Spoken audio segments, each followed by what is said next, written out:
members like grandma and grandpa and uncles and aunts, even with pets and things like this, and even just strangers. All of this reflects emotional development.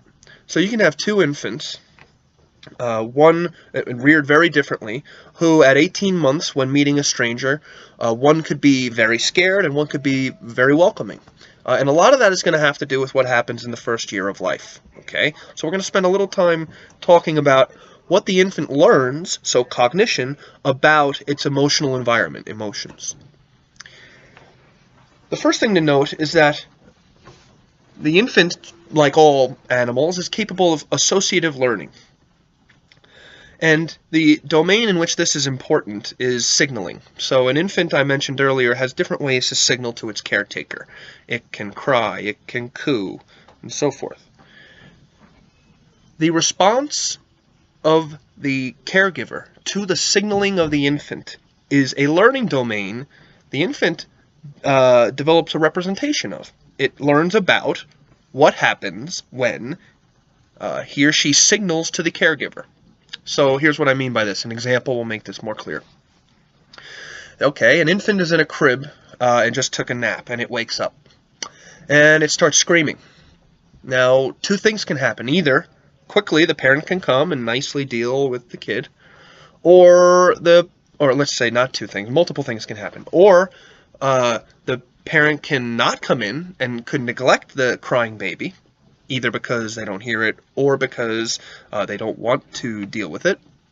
Or they can come in and be very angry, right? So there's different reactions the parent can have. And what the infant does is learns over time the statistics of what mom or dad does when they signal. And kids who develop the most healthy emotional profiles are typically those kids whose caregivers respond in a timely and pleasant manner to their signals. No parent is perfect, and some parents will slip up and ignore the kid because they're frustrated or this or that. So I want to emphasize that it's a statistical thing that the kid's acquiring. The kid's learning that on average, when I cry, mom's coming and it's going to be pleasant, or when I cry, no one's coming, or when I cry, mom's coming but I got to be scared, right? So it's a learning environment that produces emotional development. Again, these aren't separate categories. So the quality and consistency of a caregiver's response to the infant is called, or relates to, attachment. Okay, an attachment style. Attachment is a huge field in developmental psychology, very old field, but it's still going today, and now it's a much more neuroscientific field. So we're starting to understand how the brain reflects this sort of learning. What happens in the brain, say, when you have a neglectful versus a responsive versus a abusive parent. But in any case, this is something that sticks with us our whole life, to one extent or another. People are changeable, but a lot of what happens to us in infancy sticks around, okay, and influences future psychology, future personality, and things like that.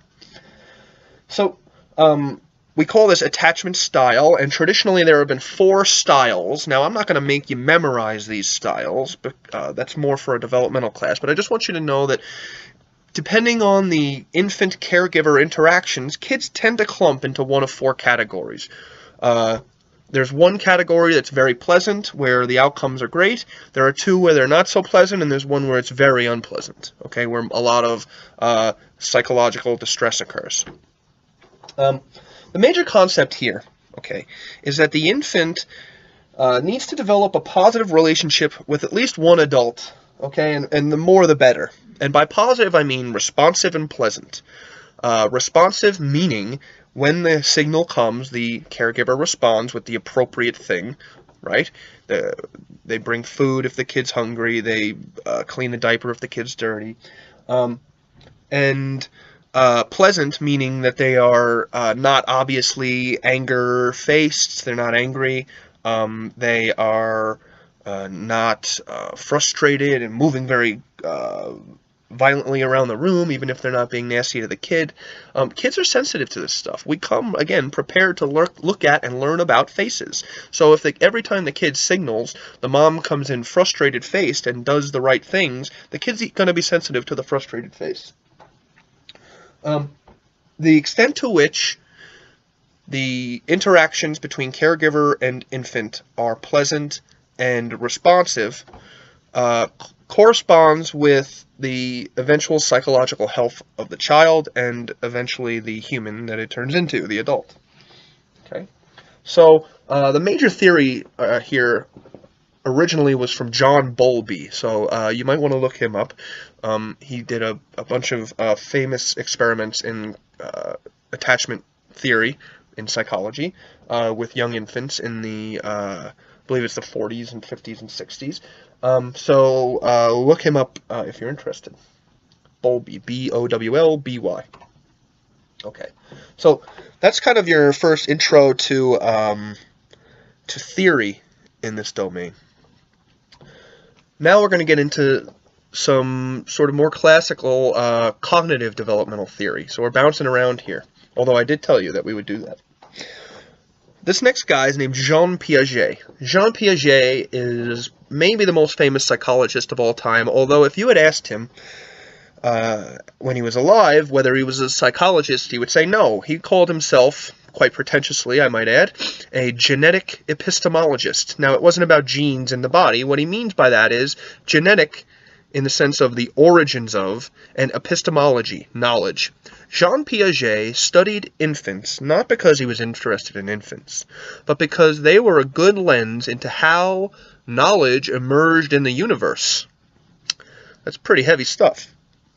And you can't really blame him, can you? Knowledge has to come from somewhere, and where would you look except the knowledgeless infant and how they acquire knowledge over time?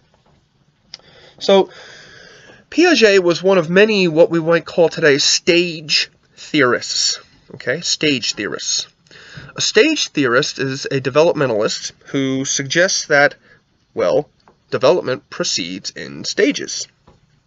So, some theorists with stage theories will say you can enter or exit stages willy-nilly. That's not Jean Piaget. Jean Piaget suggested that there was a quite orderly progression in development, and that the progression in development was actually kind of analogous to the progression of scientific knowledge in the world. Again, he was interested in the emergence of knowledge, and so he was trying to find these analogies to how scientists figure out complex things in how infants figure out more simple or trivial things. So, Jean Piaget came up with 4 stages. The first of these is called sensory motor. The second is called preoperational. This starts around 2 years and ends around 7. Then there's concrete operational stage and the formal operational stage. We're going to go through these in turn. Okay. The sensory motor stage. Recall when I mentioned babbling earlier that I said the infant was kind of testing out new sounds, new phonemes, new building blocks of language, just playing with them kind of mindlessly, just learning how to say them and so forth. That's one example that Piaget often cited in his first stage, the sensory motor stage. The sensory motor stage suggests that infants are kind of like little scientists. That is, that when they're moving around the world, they're moving their eyes around and looking at different things, or paying attention to different things, that these are all kind of little experiments where the infant tests what happens when they do something, they get the results in, and then the next time they do it, they expect it a little more, and they expect it a little more, and expect it a little more until they are experts in finding their way around rooms and in eliciting responses from mom and dad and so forth. Little experimental scientists is how Piaget thought of infants in the sensory motor stage. So, what happens if I kick this mobile, for instance? Or what happens if I smile at the nice lady? Or what happens if I scream right now, right? Think back to attachment theory. Collecting statistics on the responses of the environment to one's own behavior and so forth. Okay, so this is the first